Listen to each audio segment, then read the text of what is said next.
everyone. Welcome to this basic introduction of the meaning and assumptions of the Mundell-Fleming model. So in this video, we're just talking about the meaning and the assumptions of the Mundell-Fleming model.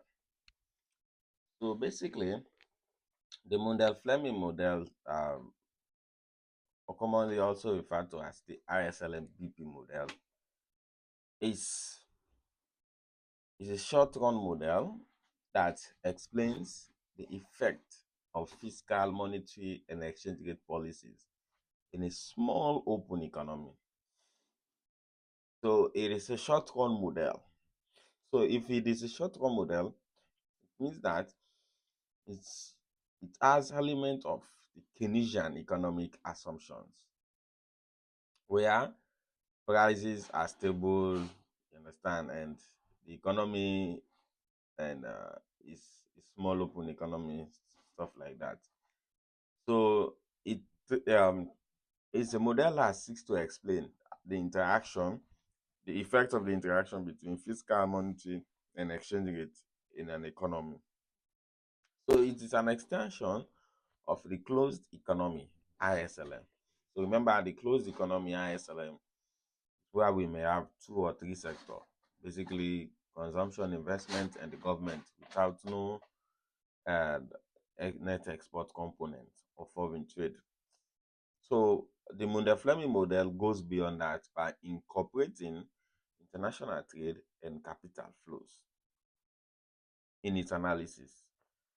So it explains the different combinations of exchange rates, interest rate, and output for which there is both internal and an external equilibrium in a small open economy.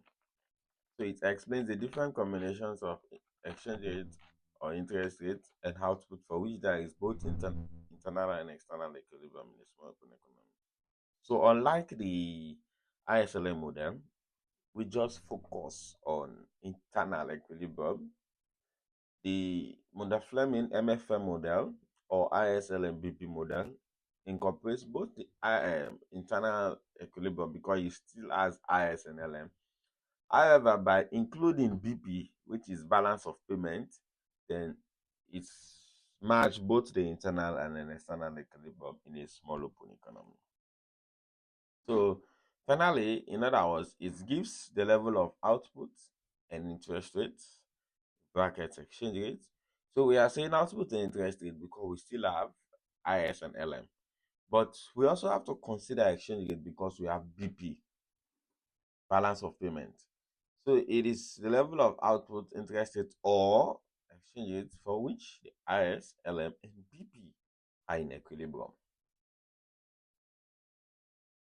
So the assumptions of the Mundell-Fleming model. So the Mundell-Fleming model is basically a small open economy. Small open economy. Now, the meaning is that the economy is small. It takes world prices as given, interest rate as given, and exchange rate as given. So it simply means it cannot influence world prices. It cannot influence world interest rate. It cannot influence world exchange rate. Whatever happens in the world is what influences the domestic. So the monetary authority cannot say, no, today we change the interest rate from 20 to 50. It lacks that capability. It lacks that ability. It lacks that strength. Or to set exchange rates to different level compared. It does not have that. So the small opening in the sense does not mean the size of the economy. It does not mean the population or the area square kilometer. No, it only talks about the influence of the country with respect to the world. Secondly, it is generally characterized with perfect capital mobility. This simply means there are no restrictions of any kind on capital movements across borders. It means anyone can move with their capital, money, finances from one country to another without any hindrance, without no tariff, without no stop and all. So it has this perfect flow of money.